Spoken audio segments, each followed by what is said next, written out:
Sí, muy buenas tardes a todos. Yo quiero ser sumamente breve en consideración a las demás personas que tienen que exponer, y aquí se me pidió que hablara un poco sobre la coyuntura económica del posconflicto. Y efectivamente, pues, hemos venido revisando unos datos que no nos generan sino una preocupación inmensa. Si bien lo que aquí ya se ha dicho nos deja con los ojos más abiertos y más preocupados de lo que entramos, pues seguramente si eso lo reflejamos en el campo económico, pues van a pasar muchísimas cosas. Uno de los primeros temas que hay que entrar a mirar es el cambio tan brusco que ha venido sucediendo en la legislación, que ha hecho que se pierda un aspecto que aquí se construyó en este grupo que veo aquí presente durante el periodo de mandato del presidente Uribe, que fue la confianza inversionista.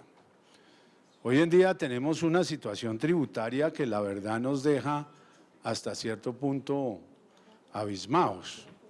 Cuando usted entregó el poder, señor presidente, los recaudos del país eran de 69 billones de pesos, pero con los ajustes que sobre las cifras progresivamente ha venido realizando la DIAN, hoy en día muestra un total de 70.2 billones de pesos.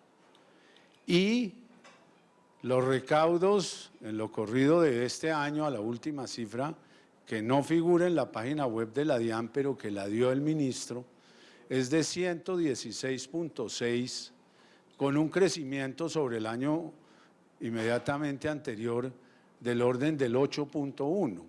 O sea que yo podría entrar a pensar que sobre un recaudo que hubo el año pasado de aproximadamente 116 billones de pesos, llegaremos a un recaudo del orden de los 124 billones de pesos. Ese recaudo de 124 billones de pesos, cuando lo traemos a términos relativos, implica un crecimiento en los 5 años de gobierno del presidente Santos del 77%. Es decir, los colombianos estamos pagando un 77% más y muy concentrado sobre la empresa privada y exclusivamente sobre algunos, es decir, verdaderamente aquí no ha habido una reforma donde tributemos todos. Claro, lo vivimos haciendo vía indirecta, ni más faltaba. Pero allí no para la preocupación, porque es inminente una reforma estructural que se ha venido pidiendo. Pero yo ya oí las voces, sí, 77% el incremento, señor presidente. Pero aquí no pasa de 70.2 con la actualización a un estimado que yo hago de 124 billones de pesos. Pero aquí no para la cosa, porque viene una reforma tributaria estructural que por lo pronto lo que se ha anunciado y que deja de manera explícita estas insinuaciones de la Comisión tendrá que pasar por el Congreso y allí los senadores y representantes tendrán una inmensa responsabilidad de no pupitrear una reforma como pasó con la 1609 y con la 1739, aprobadas con mensaje de urgencia y en un tiempo récord, que ya quisiera uno que algunas leyes pasaran así muy convenientes para el país. Entonces, esto no está personalizado, doctor Iván. Esa reforma, el primer anuncio es un incremento del IVA del 19%. Ese incremento del IVA en una inflación desanclada como la de 2015, que nosotros la tenemos estimada en 6.5%, pero no sabemos si verdaderamente se cumple con unos análisis matemáticos que hemos hecho, y con una inflación estimada para el año 2016, donde digamos que podría teóricamente iniciarse el posconflicto, está estimada por el Banco de la República y otros que mantienen su margen de 2 al 4, pero hablan muy claramente entre el 4 y el 5%. Esa es la aspiración para 2016. Si en 2010, que es una inflación alta para lo que los colombianos venimos viviendo, es que hay que recordar que nosotros hemos tenido inflaciones bajísimas. Nosotros ya nos salimos de ese mundo de las inflaciones altas. Entonces, la situación de 2016 no es una situación clara y definida desde el punto de vista de evaluación. Cuando nos metemos al 2017, si arrancamos el 1 de enero, con un IVA del 2019, me pregunto yo, ¿a dónde va a ir a dar la inflación? Es decir, ese es un tema sumamente peligroso. El otro tema que se ha tomado es el del impuesto a los dividendos. El impuesto a los dividendos para mí tiene una preocupación, independientemente si las personas naturales o jurídicas lo tienen que pagar y la definición que haga, es que el impuesto a la riqueza descapitalizó las empresas de manera significativa con la ley 1739. Y el impuesto a los dividendos es una nueva descapitalización de las empresas. Porque obviamente los accionistas y los socios van a decir, a mí mi plata me la da ahora, en el 2016, porque yo no la quiero en el 2017, porque a cuenta de que yo voy a pagar impuestos. Entonces, ahí lo que vamos a tener es, en las asambleas ordinarias de marzo del año entrante, una petición de reparto de dividendos y de reservas que están a disposición del órgano máximo que se van a tener que repartir.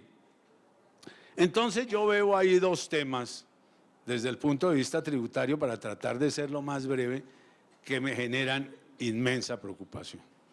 Pero si ya nos vamos a la economía en su conjunto y comenzamos a mirar situaciones de comercio exterior, etcétera, etcétera, pues los déficits a los cuales estamos llegando son unos déficits perfectamente absurdos. Yo me preocupo inmensamente por el déficit en cuenta corriente. El ministro Cárdenas ha dicho, yo hasta el 5% resisto, pero es que ha llegado al 7%, entonces, y a unas cifras superiores al 7% del PIB.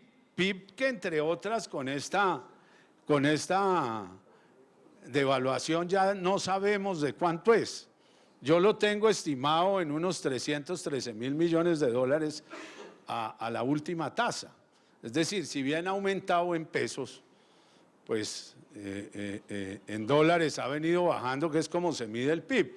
Ese 7% sobre 850 billones, que es el PIB nacional, que es el que uno divide, ya uno ya se pierde con estas cifras y donde le llega a faltar como un cero, queda uno en ridículo aquí. Cuando uno toma esos 7 puntos del PIB, esa es una suma inimaginable, que taparla va a ser de una dificultad inmensa, porque únicamente podría ser a través de otras fuentes como inversión extranjera. Y eso no es tan fácil cuando tiene un régimen tributario difícil, cuando tiene unas reglas de juego cambiantes y cuando se ha venido lo que nosotros aquí llamamos la confianza inversionista.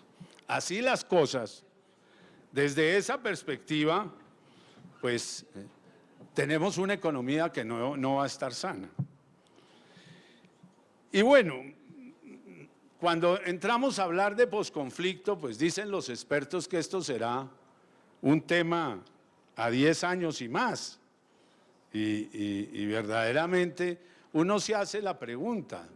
Yo salgo de aquí, como bien lo decía el presidente, a la negociación de salario mínimo, y al empresario no le está preocupando lo que tiene que pagar por concepto de salario. No, esa no es la preocupación este año del empresariado colombiano. El empresariado colombiano está dispuesto a ayudar a sus trabajadores, pero lo que no puede permitir es acabar desencajando la economía colombiana con un incremento que se vuelve exagerado y que tiene implicaciones sobre pensiones, sistema general de participación y sobre la nómina oficial, que ya, entre otras, entiendo que está negociada. Entonces, así las cosas, la situación se vuelve sumamente compleja, y ahí el sector empresarial yo creo que va a hacer un alto en el camino para decirle al gobierno, mire a ver usted cuál es su situación y cuéntenos a nosotros, pero no nos incite a subir para ver si nos encontramos con las centrales obreras o si la situación es una situación bien diferente. Los costos del acuerdo, pues aquí todos los conocemos, las cifras son inimaginables. Yo verdaderamente no creo que esto se pueda pagar vía impuestos.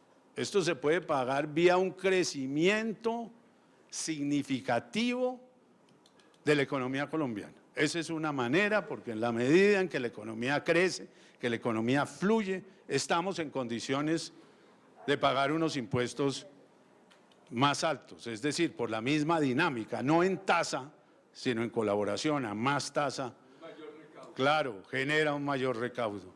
Nos zafamos del 2.6 billones que genera un punto de IVA a 2.8, a 2.9, porque hay mayor actividad, a 3 billones por punto de IVA. Ahí podría generarse algo. Pero esto tampoco puede ser como oí que le van a pasar la ponchera a las grandes, porque es que la ponchera con las grandes recauda unos chavitos. Es decir, tan poquita limosna entre tanto pobre, pues eso definitivamente no alcanza. Y tenemos estimaciones, unos hablan de 60 y pico de billones y otros ya esa suma la han llevado a 80 y tantos, y he oído voces que hablan hasta de 100 billones de pesos. 100 billones de pesos, volvámoslo a traer a términos reales, es el 80% del recaudo nacional, es absolutamente sin incluir otros impuestos. Eso es una cifra absolutamente impagable. Sí, seguramente yo estoy muy de acuerdo en darle todo el apoyo a las víctimas, pero por favor, ya el censo va en 7,5 y los que falta por meter, porque es que como todo en esto, apenas se dé estas circunstancias van a comenzar los colados, como ha pasado en Armero, como pasó en Popayán, como pasó en Armenia, como ha pasado en tantos sitios, y eso se vuelve absolutamente inevitable por más previsiones que al respecto pueda tener el gobierno. Entonces, yo también alrededor de eso veo una situación pues supremamente compleja y difícil. Yo diría que con estas palabras, por ser breve, aunque tendría mucho más para decir, con estas palabras pues yo terminaría. Simplemente queda un punto sobre lo que ha trascendido en la prensa, habría mucho que hablar, pero simplemente quiero llamar la atención sobre el fin del conflicto y sobre un punto que a mí me parece esencial, que es la entrega de las armas. A mí la entrega de las armas no puede ser, en mi pensado, con unas escopetas de balines y con unos changones viejos y demás. Aquí se han hecho cálculos de que tienen 7.000 hombres en combate y que tienen alrededor de 3.000 en apoyos de áreas urbanas y demás, en una cosa ahí diseminada. Estas personas tendrán que entregar por lo menos 2 armas por guerrillero. Y ese es un inventario que hay que hacer al final sumamente bien hecho. Yo sí quiero, estos señores tienen toda clase de fusiles, AK-47, yo no soy experto en armas, pero eso es lo que he leído durante muchos años. Esos tienen que aparecer. Si no aparecen, ahí hay lo que coloquialmente llamamos un fraude o un conejo a una propuesta de paz. Y cada guerrillero tenemos 2 armas. Si usted le pregunta aquí a los entendidos y al ejército y a los que conocen el tema, ellos están en unos sitios concentrados, vestidos de civiles y con arma corta. Hago esta observación para decir que tienen arma corta, tienen arma larga y tienen arma corta. Ese inventario tendrá que ser un inventario bien completo, seguramente vigilado por instituciones internacionales, etcétera, y llamaría exclusivamente la atención sobre eso. Yo verdaderamente lamento no poderlos acompañar porque estoy encantado, primero, con el foro, que me parece que fue un éxito rotundo, y en segundo lugar, por la calidad de los aportes y las explicaciones y exposiciones que han hecho los panelistas que me han antecedido, claro, exceptuándome yo. Muchas gracias.